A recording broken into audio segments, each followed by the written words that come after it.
the land where I was born not so long ago. This is the land that's troubled now with worry and with woe.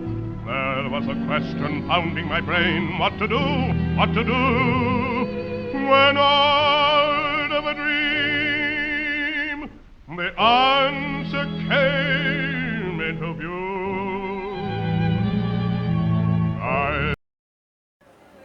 Hello guys, welcome to my channel. So today I will be showing you an original Zippo lighter made during the Second World War period.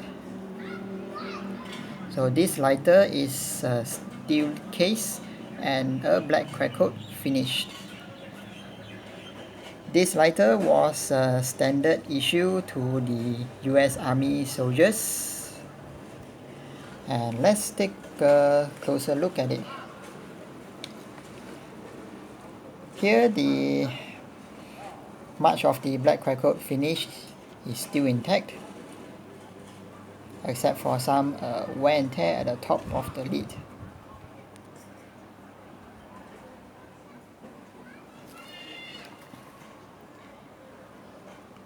It has the original 3-barreled hinges and a slightly rounded bottom. Okay, many of these lighters, their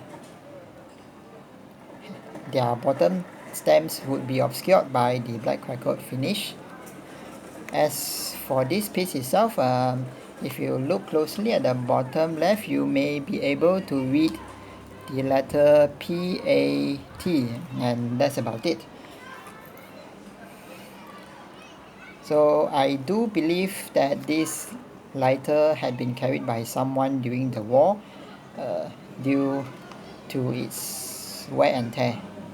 And furthermore, this lighter was only made to be issued to soldiers. Okay, it was not sold to the civilians back at the time. So let's open up. Okay, here that the click sounds different because this is made of steel. Okay, some background information about this black crackle finish and the steel case. During the times of war, Zippo had been forced to use a lower grade steel for their inserts and their casings. Okay, Zippo would always make their lighters out of brass, but it was in a great shortage due to needs, okay, for combat. So these lower grade steel were susceptible to corrosions, hence they actually found a way to prevent it by painting it in the black paint and then have it baked dry.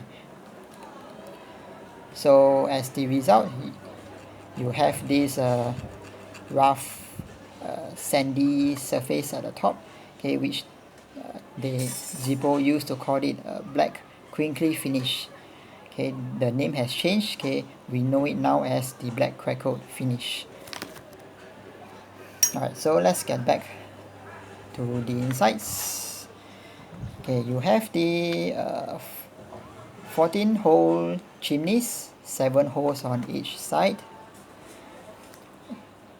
a rounded surface of the cam, and a flat surface at the other side with some rough jagged edges.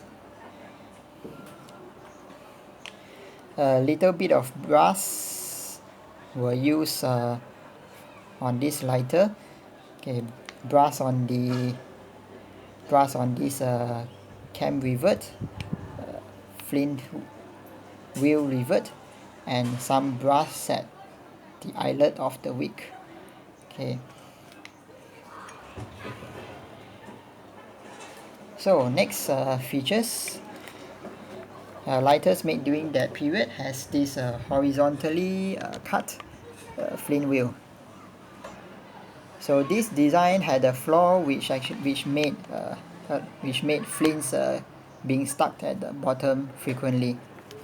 So Zippo improved their design by turning it into these cross-sectional cuts.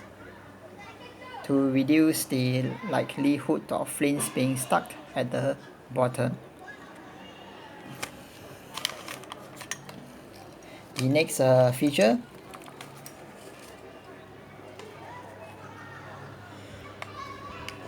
okay, these older lighters will have this closed chimney, okay, whereas the newer ones will have an open chimney. So that is the difference there.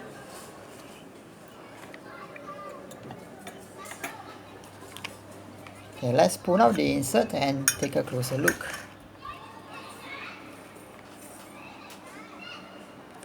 So first and foremost, the insert is made with the same lower grade steel as with the case, so it is likewise prone to rust and corrosions. So when I acquired this lighter, I had it cleaned out of some rust and carbon deposits, and subsequently I coated the parts using WD-40 to prevent further corrosions on me.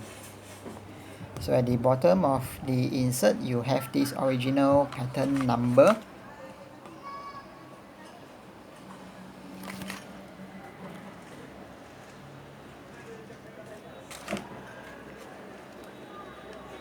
And let's take a look at its bottom. First and foremost, it came with its original cigarette filter padding and the flint screw made of steel as well. Okay, let's try to unscrew this to show you how it looks like. Okay, overall it's still in very great condition. I've had this coated in WD-42 to prevent further rusting. Oh, and here's another a small brass component that is the follower for the flint. So very little brass is being used on this lighter itself because as I had described that brass was in a great shortage during war.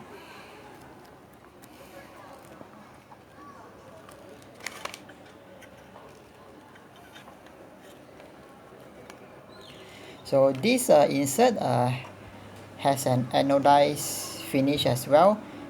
Okay, anodization was made to reduce a light reflection coming off, okay, as the soldiers used it, okay, to light their smoke. So that is to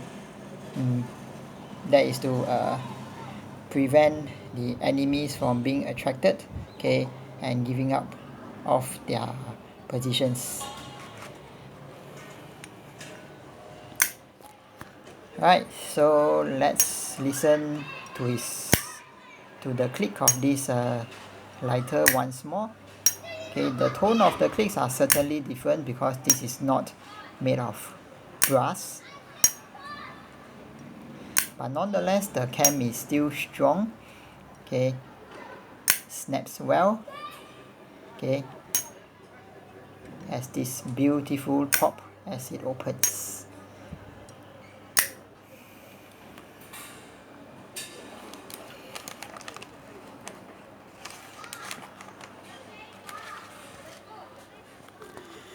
So all in all, this is a great piece of history to have in my possession.